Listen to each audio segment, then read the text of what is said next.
Amy, let me tell you about a magical place that is so exactly designed to be enclosed space, year-round fun for the whole family that I bet you already know what I'm going to say before I even say the name. Let's say it together on 3. 1, 2, 3.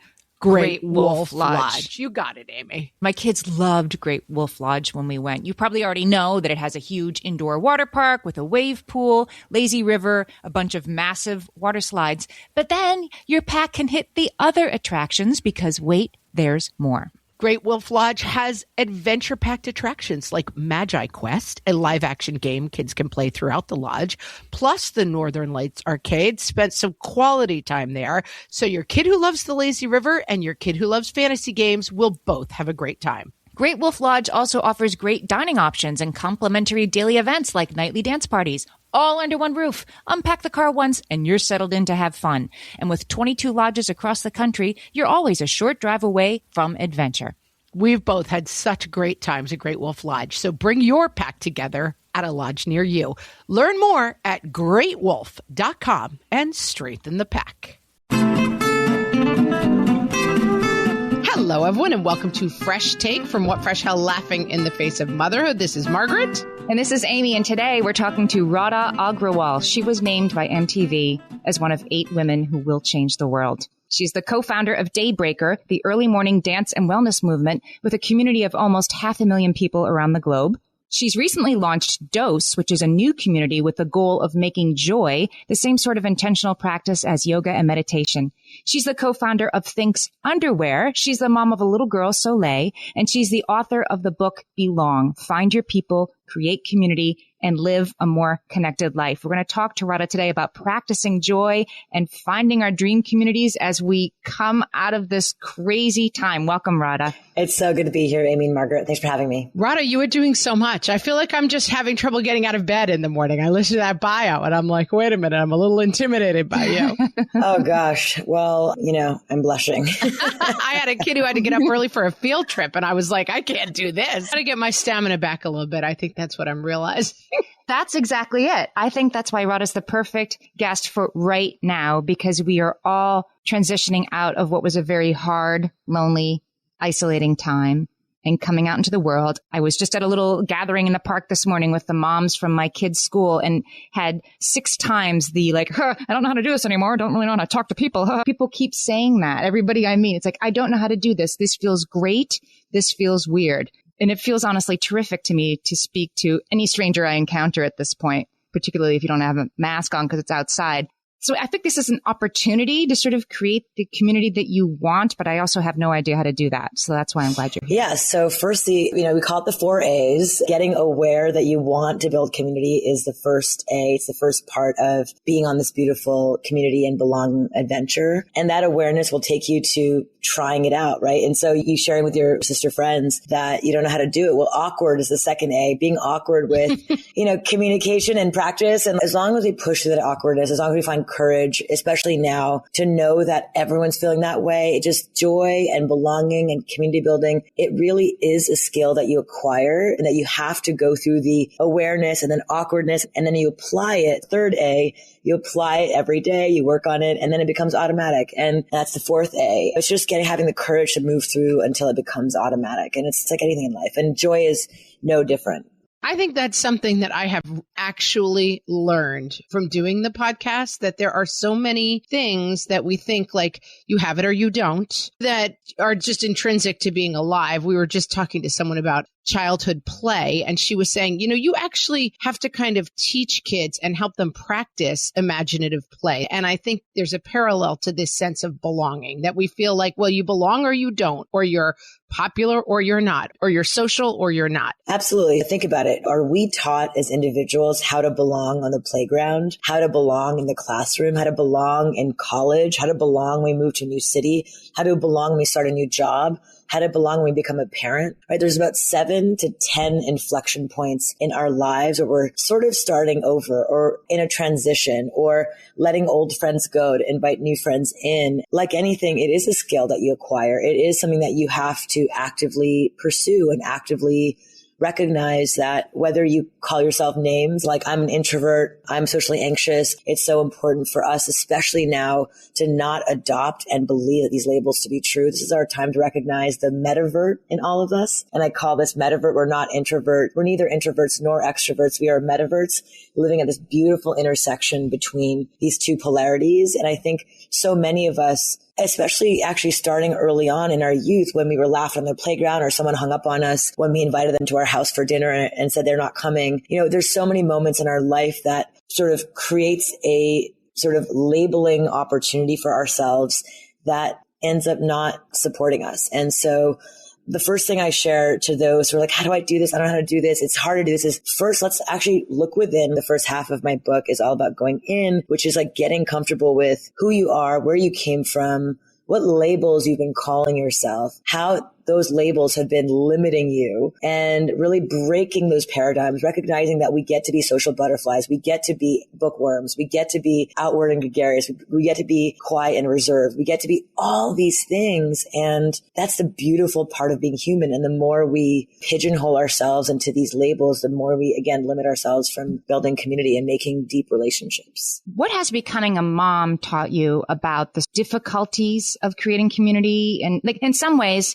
of course, I made new friends when I became a mom and I was going to the park with babies every day. Some of those women I'm still friends with. Some of them I'm more, Facebook friends with, and that's okay. That's one of the things you talk about in your book, right? That relationships can evolve and change over time, and that's to be welcomed, not to be feared. But how does being a mom sort of complicate our ability to put ourselves out there? Yeah, I think that's a limiting belief that society has placed on us that, oh, I'm a mom now, therefore I'm less social. I'm a mom now, I can't fully let my hair down and let my freak flag fly. I started a WhatsApp community actually, and I invited all these friends of mine who are moms, and I encourage everyone listening to create these types of communities where you get to share how to mom differently, how to actually sort of shift the paradigm of the labels that moms have been given to us. I used to think that being a mom just meant that we were just at home with the kids and not really adding value to the world, You didn't make that up. I think society does that, right? Like moms are sort of wah, wah, they're dorky. Right. It's just a mom, kind of. Like what else do you do? Oh, you must do something else. Like being just a mom is somehow lame. It is the hardest job in the entire world, first of all. But second of all, I think, again, we place these limitations on ourselves. I've actually watched many of my girlfriends who've become moms in the last 2 years begin retreating from our community, their social life, because they've completely sacrificed themselves and just fully immersed themselves into this sort of momland that they've forgotten who they are. And I think it's really up to us to have these conversations. And I'm so glad that we're having these types of conversations to be able to unpack why do we feel so much pressure as moms to be perfect or to act a certain way or to not go and color outside the lines. It takes courage to show up for yourself in that way. And just so many of us are like, I don't know where to start. Put a WhatsApp group together, start inviting people on the WhatsApp group, give it a name like Modern Mamas, and that's it. And now you have a community. It was a lifeline. And again, so easy to create. We've only really met in person, like 7 or 8 of us have met in person, in New York City, like as a group called Modern Mamas. And most of that community happens online. So it's completely changed, again, my perception of online community because it was such a lifeline for me. I think this idea of community and the benefits of community seems really clear to people, but I want to take a break. And when we come back, talk a little bit more about what that looks like practically for people who feel like they've lost that sense of belonging. We'll be right back. For some of us, tax season is one of the only times that we look at our finances fully. And once it's over, well, that was terrible. And it is completely understandable not to want to think about it for another whole year. But using Monarch and being intentional with your finances in an ongoing way helps you see where your money is going and how you can put your refund to best use. We are here to tell you, simplify your finances with Monarch. Monarch is the all-in-one personal finance tool designed to make your life easier. It brings your entire financial life, budgeting, accounts and investments, net worth, and future planning together in one dashboard on your phone or laptop. Feel aware and in control of your finances this tax season and get 50% off your Monarch subscription with code FRESH. As you know, my husband and I are preparing to send, 3 kids off to college, and I cannot tell you how helpful Monarch has been in showing us our full financial picture, helping us to track our spending and reach important savings milestones. Our weekly meeting, Amy, it's now run by Monarch. Love it. Achieve your financial goals for good with Monarch, the all-in-one tool that makes money management simple. Use code FRESH at monarch.com for half off your first year. That's 50% off at monarch.com, code FRESH. At DSW, we ask the important questions, like what shoes are you going to wear? Whether you're prepping for wedding season, festival season, or just planning the ultimate vacay, the right shoes can make or break an RSVP. So own the moment. You've got big plans, and we've got just the shoes. At the perfect price, of course. Get ready to get ready with Designer Shoe Warehouse. Head to your DSW store or dsw.com today and let us surprise you. Okay, we're back. And this is something, we're hitting on so many themes of things we talk about on the podcast. One is watch your story. I'm a person who, and that we get locked in. And I think especially as we hit motherhood, we start to re-examine our stories a little bit sometimes. Like, I'm a person who's shy. I'm a person who isn't good with my kids because I wasn't parented well. And that a lot of the exploration we talk about on the podcast is about kind of, are we telling ourselves the right story? My husband is an idiot. I'm the only one who can take care of the kids. Like these recurring stories. I like this focus that you have on watching that definition of self and how important that is. And one of the things that does give that to us is community, because our girlfriends tend to see us as like, you're doing great. We have a What Fresh Hell community on Facebook, and people come on and they're like, I'm a mess because of this. And the first 20 responses are always like, you're awesome. I think you're doing a great job. I can see you struggling, but like, good job. But what disconnects people from making communities? I mean, you talked about an online community. Some people like live in small places. They live in places they feel isolated. They could go online. But what deeper than that stops people from seeking out community in your experience? I think it's like, I don't know where to start. I'm 50 years old. My kids are in school now. I am starting all over with a new community. I moved to a new part of town. I got a job somewhere else. And then the older we get, the more we limit ourselves. And I think step one is, I'm going to share a quick story. My mother just turned 70 this past year. She moved to a new town in Baltimore, and 7-year-old, she's Japanese. English is her second language. She has a beautifully thick Japanese accent. I love her so much. And instead of just sitting and kind of like wallowing in self-pity, I'm alone, I'm 70, how am I going to make new friends? She drove to the closest Japanese restaurant. True story. And she goes into the Japanese restaurant and asks the maitre d'. She says, "Excuse me, my name is Mireille, and I just moved into town and I'm looking for Japanese lady friends. And here is a letter that I wrote with my phone number and a little bit about me. Can you share it with women who sort of like look around, my contemporaries?" And she went from kind of twiddling her thumbs at home to having literally her phone ringing off the hook. And within 2 weeks, she had 3 lunch dates, and she's had these friends in Baltimore ever since. And that's just a small example of the courage of my Japanese mother. English is her second language, and she courageously put herself out there and made community. So it's literally all around us. Every single one of us listening to this podcast right now could have 1 or 2 more friends in their life, right? Every single one of us who's listening to this podcast could easily be friends with each other. And it's just a matter of knowing that you're not alone, first of all. And second of all, knowing that we have been taught in many ways to be the waiter, not the initiator. So how can we not be the waiter and become the initiator? I think what's been such a success metric for me is just that because I think I have a twin sister and I have a security blanket of her being like, yes, to everything I do. And great idea to everything lead cheerleader. Yeah. Lead cheerleader. It's like, I am not as afraid to be the initiator. And I've always been the person where my friends would message me and say, what are we doing tonight?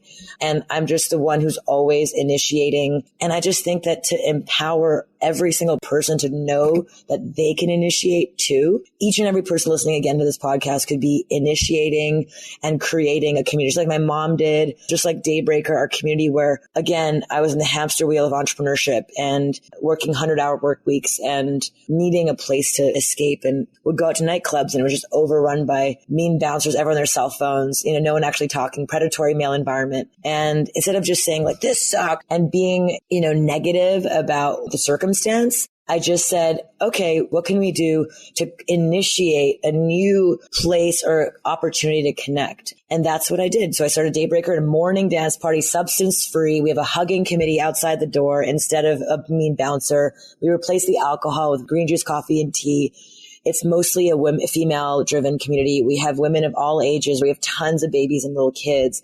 And it's become this like wonderful centrifuge of community. And in the morning, on a weekday before going to work, this morning we had a Daybreaker in Central Park with 500 people. And I'm sharing this because if I can do it, anybody can do it. I'm a little half Japanese, half Indian immigrant from Montreal, Canada, who moved to New York City with big dreams. And if I can do it, anybody can do it. Definitely. If your mom can do it, anyone can do it. That story is incredible because it's very brave. That bravery is hard for people. It's harder for some people than other people. It's not that hard for me, but it would be harder for Amy, don't you think, than for me? Yeah, I am somebody who's not an initiator. I am somebody who, if people like me are listening to this, like, I wish I could go to Daybreaker, but I don't live near Central Park and I just moved to this town and I don't know anybody. And that sounds really easy, but I'm not the kind of person who could just start a text community. And that's why I think you need to get this book, because this book really walks you through how to be intentional about this. Like, I had never considered before reading this book, which I'm going to say the name of the book again. It's called Belong, Find Your People, Create Community, and Live a More Connected Life. And Radha talks in the book about how you can be just as intentional about the kind of friend you want to find and connect with as you were about your romantic partner. You can be just as intentional about, I want friends who are great listeners. I want friends who are good dancers, right? I want friends who will call me up at the last minute to do something. But then how do you become that person who attracts that energy? That's what the book is about. That's right. So in the going in section, I invite you, there's about 20, exercises in the book to do and really, go deep with. And one of the exercises, to your point, Amy, is really thinking about what are the qualities, like to write down a 3-column list. Column 1 is what are the qualities I'm looking for in a friend? We do this again for our careers or for romantic relationships, but rarely do we do this, especially as moms, for community and friendships. We're so busy. We're thinking about our kids all the time, but taking the time to write down what are the qualities I'm looking for in a friend. And then column 2 is what are the qualities that I don't want in a friend? I don't want friends who are negative Nellies, who are shoulder shruggers, who are like, I'm not going to that, who are naysayers, who are just, we don't want those types of friends, so write that down. And then the 3rd column is what are the qualities that I need to embody in order to attract the friends that I want? I need to be less judgy. I need to be less negative self-talky. I need to be less labely of myself. I need to be a better listener. I need to cancel less on my friends because I'm busy at work. There's so many things that we can do to face ourselves and not just point the blame on other people. And that's the sort of the gentle self-awareness that I ask you to unpack in the first half of my book. And then the second half, I think, is so important to share, Amy and Margaret, which is for those who are like, I don't know how to do this. I don't know how to start texting me. What if I go to Daybreaker and I don't know where to start or how to talk to anybody? Imagine a bullseye, and the outer bullseye is sort of the first dip your toe in. I call it the exploratory phase. So exploratory is the outside phase where you just write down what are the communities that I want to explore that align with my values, interests, and abilities. So for me, it was I want to explore communities that love to talk about social entrepreneurship. I want to find communities that love music and dancing. I want to find communities that love adventure exploration. I want to find communities who love personal development. I just sort of mapping all the types of communities I want to explore and then began sort of doing a broad search for who those communities could be. I started showing up to them and seeing what I liked, the energy in the room to see if it really connected with me. And then from there, I said, okay, I'm really connecting with these two. So then you move in the bullseye from exploratory to participatory. And the participatory rung of this bullseye is where you begin getting your hands dirty. You start volunteering, you start supporting, you begin participating. You participate because to belong, you cannot just take. And so often you'll buy a ticket to an event and you'll show up and you'll just take. And you're like, they didn't give me enough and it sucked, But if you actually show up with a participatory attitude, that's how you build community. I'm participating in making the experience for others better, not just showing up and being like, what can this thing do for me? Like, how can I just, receive? Because I bought a ticket, so now it's your turn to just give me.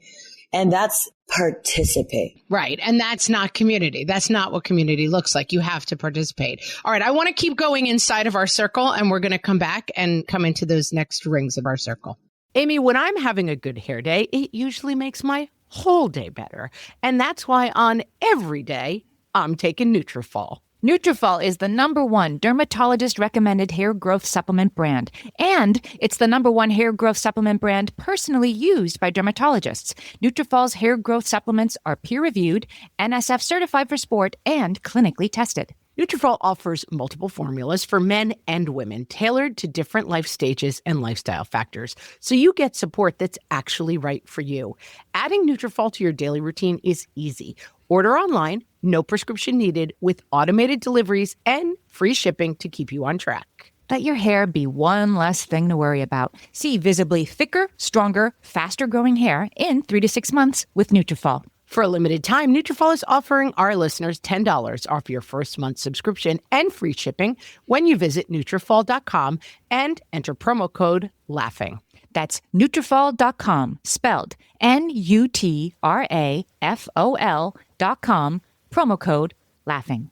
All my kids learned to swim when they were little. It was super important to me that they be confident and safe in the water. There was only one problem with that: taking them to swim lessons. I mean, the pools were freezing. There were always cranky adults doing laps right there. And it was definitely not, for any of us, what you would call fun. Amy, heard. But now there's Goldfish Swim School. Goldfish takes a really thoughtful approach to swim lessons, combining research-based teaching with a warm, kid-friendly environment that actually helps kids thrive in the water. Every detail at Goldfish is thoughtfully designed to create a golden experience, from shiver-free, warm indoor pools to comfy waiting areas for parents to professionally trained lifeguards on deck. Goldfish uses an approach called the science of swim play, which combines guided play with proven teaching techniques to help kids learn to swim, build water safety skills, and gain confidence, all at their own pace. Lessons are designed to meet kids exactly where they're at. If you've been thinking about swim lessons or just wondering where to start, this is a great opportunity. Right now, Goldfish Swim School is offering a waived membership plus your child's first lesson free at participating locations. Just visit goldfishswimschool.com/free to find a location near you and enroll using promo code FREE. That's goldfishswimschool.com/free, promo code FREE. Okay, so Radha is talking to us about this circle of community. We start by observing, right, on the outside. We're just exploring. We're going to keep moving in. We're participating. And then where do we go next? Yep. So exploratory, no big pressure. You just show up and dip your toe and you observe, you experience, you feel the energy. Then you find them and you're now participating. You're bringing your creative interests and abilities to the community. Then from there, when you're participating and making the community better, you'll find a generous human being. I call a portal. In my book, I define a portal, which is a human being that is generous and is a gateway to a real community that aligns with your values and interests. So a portal is someone who's like, hey, Amy, come with me. Hey, thanks for volunteering. Because you've shown up and you've given so much to this community, let me bring you in and introduce you to my community. Come to dinner. I'm having a little dinner party at my house. Just come and I'll introduce you to this wonderful community. And then you're like, whoa, these are my people. I really feel connected. And then from there, you meet your outer core community. And an outer core community is moving one rung in from participatory. So your outer core community is a community at large that share your interests, that participate with you, who you've been introduced to you by a portal or a generous person into a deeper community. And then from there, you'll go and find your inner community, which is the bullseye, and your inner core community, like 3 to 8 people with whom you really go deep with whom you can show fully up as yourself. You can have bad days with, and they're not going to cancel you. They understand the totality of who you are. So that if you're having 1 or 2 or 3 off days here and there, they still love the crap out of you and love you. And the whole idea is, the inner core and the outer core community can be this impermeable membrane where sometimes your inner core will move to the outer core. Let's say you go to Colorado for 3 months. Some of your outer core becomes your inner core for these 3 months. That's sort of the 4 phases of community. So it gives you just a very easy journey. Like, here's all what I can do to really build my dream community. And I would imagine that in certain spheres, you may have different roles. Like, you may always say exploratory. Let's say in my fitness sphere, maybe I don't in that sphere of my life go to the inner core. Like, that's just a place that, like, oh, hey, workout friends who I see in the park, I like you, but this is not where I'm going to go to the center. Like, this is just a space in which I do kind of stay on that outer ring. But then maybe with my volunteer work or a passionate project, like, that's a place where I'm going all the way to the center. So, Margaret, what if you could have it all? I'm open to it. I'm open to having it all. What if you could manifest a community with whom you can do all your service and creative projects with that also like to work out? Right? What if you can sort of expand and grow your community to where it's all encompassing? And I think the problem with our country in general, just society at large, is that we've been taught to compartmentalize our communities. These are my workout friends. These are my job friends. These are my play friends. These are my service friends. And if we can actually generously, again, and courageously bring them together and really invite a centrifuge of kind of intersectionality, then life is so much richer too, because then you have a sort of a growing larger village, right? And so that's what I did. I went from having totally compartmentalized community members to really find the friends with whom I could really do it all with. And I introduced them. And I think often also we can be so scared to introduce 2 friends for fear of them becoming friends and leaving us out, right? Yes, that's what happened to Amy. She was a friend of my sister's and I stole her. Exactly. And I'm sure your sister is like, what the heck? But that's the whole point, is that if we have all live with the generosity of spirit, and we recognize that there's abundance for all of us. And it is, again, a skill and a practice that you acquire by actively working on it. It's so important to realize that the more generous and courageous each of us can be to open up our Rolodex, to share our community network, to really invite people into the fold, the more they'll say, oh my God, yeah, Margaret introduced me. Oh yeah, Amy connected us. She's so awesome. I know. And then all of a sudden your reputation grows, your community stock grows. And so I love making introductions. I love seeing friendships of good friends of mine become a thing. And I've moved through any jealousy because I recognize how life is abundant and we can have it all. And the more insecure we are, the less our friends will want to hang out with us. The more generous and open we are to that connection happening, the more our friends want to continue gathering around us. And it's been a hard fought lesson for me, for sure. There's a quote from your book that I've written in my date book. I think about it. There's lots of little resets in this book that I loved, but this is the one that really spoke to me. Showing up means wagging your tail. And that kind of blew me away because it's like, it's not enough. I just went to a gathering of moms from my kids' school this morning in the park, like I said. And I'm like, I'm going to go and I'm going to see the people I haven't seen in a while. I'm going to make new friends before I leave. I was thinking about this book. And showing up means wagging your tail, which is like, I'm more like I'm nice, hi, and that's not my energy. It's a little scary to sort of be like, hey, how are you? It's so nice to meet you. And I guess maybe 10% of the time somebody could make you feel like you're a weirdo for having done that, but not usually. But anyway, that was really transformative to me to think of wagging my tail when I enter somewhere new as a way to welcome connection.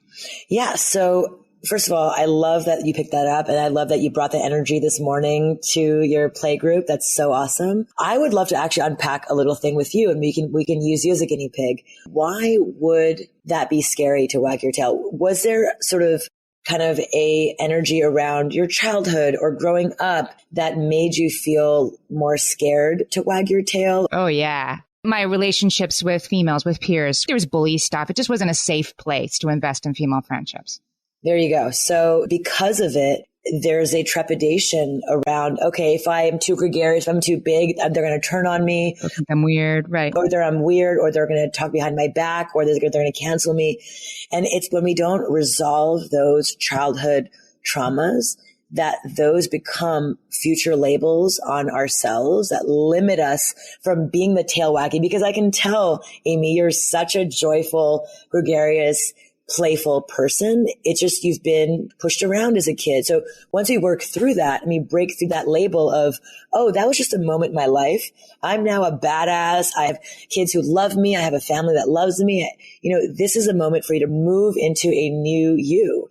And again, we get comfortable. Here's a wild sort of phrasing for you, which is it's more comfortable to live in the trauma of our past stories than move to future possibilities that are still unknown, right? The unknown of how someone's going to react to you if you did wag your tail, because you're living in the comfort of this past story, is so scary. If we can just break past that past story and live into this future possibility, and then all of a sudden you're like, whoa, it's well received. Whoa, I'm surrounded by these amazing women who really receive me and love me. Then you're completely rewriting that bullied past story to live into this new future story. And it's so powerful and it's such courageous work.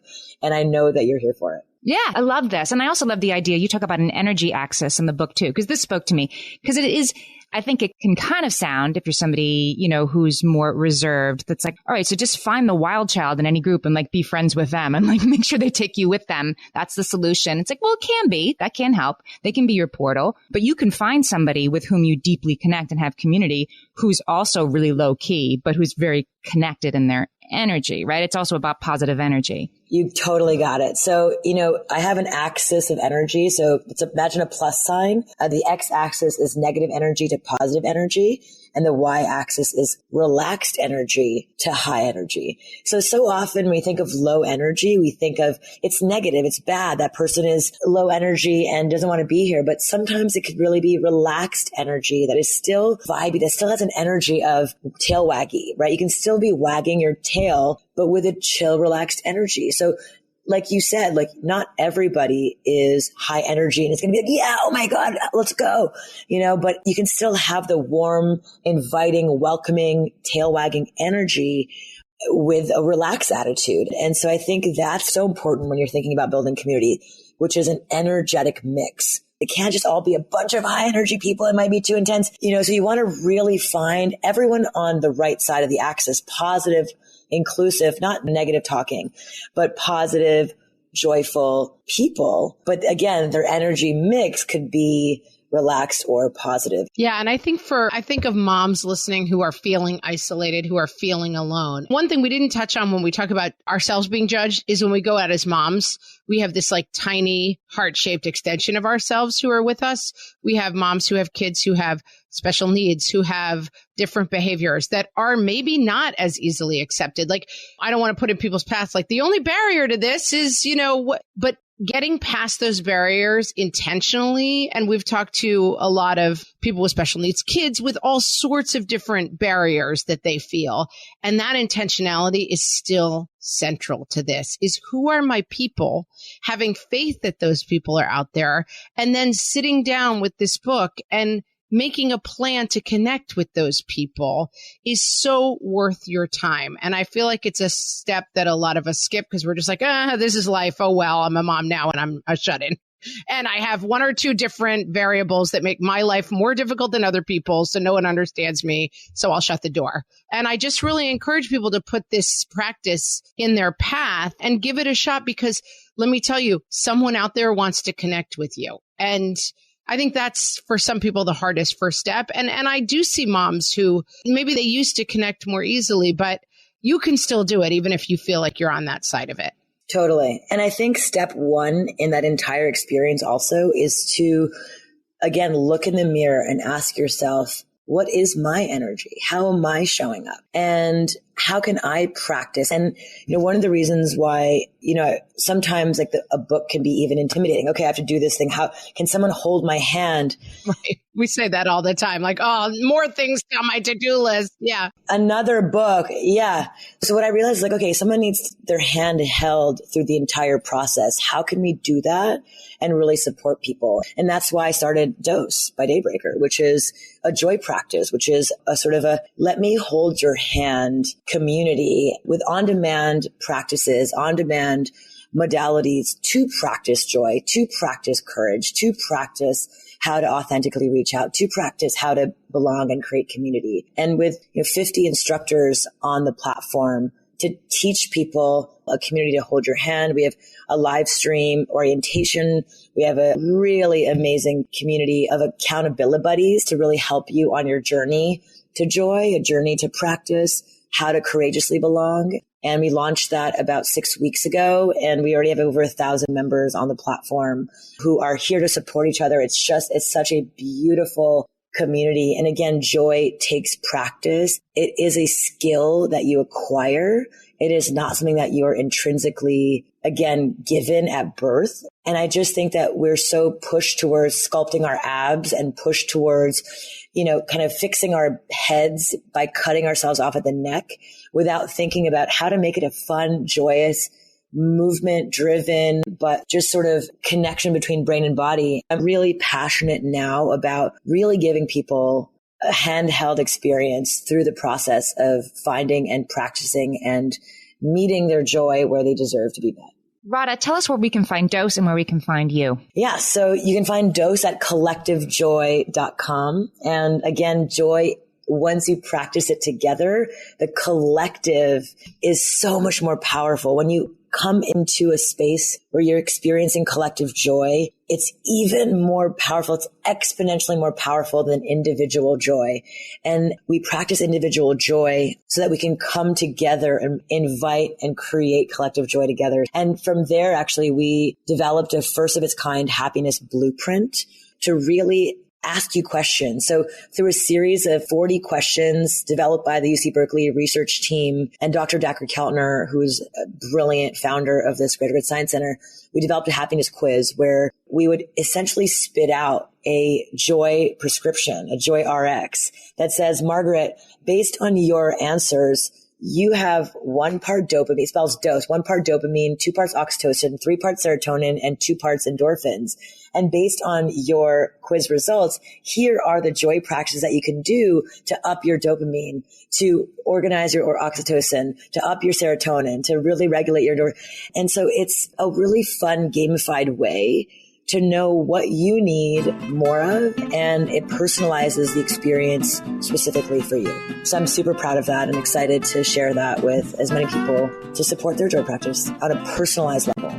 We'll put the links to all of that in the show notes. And again, I want to give one more shout out to the book. The book is called Belong, Find Your People, Create Community, and Live a More Connected Life. Radha, thank you so much for talking to us today. Thanks, Radha. Thank you for having me. You both rock.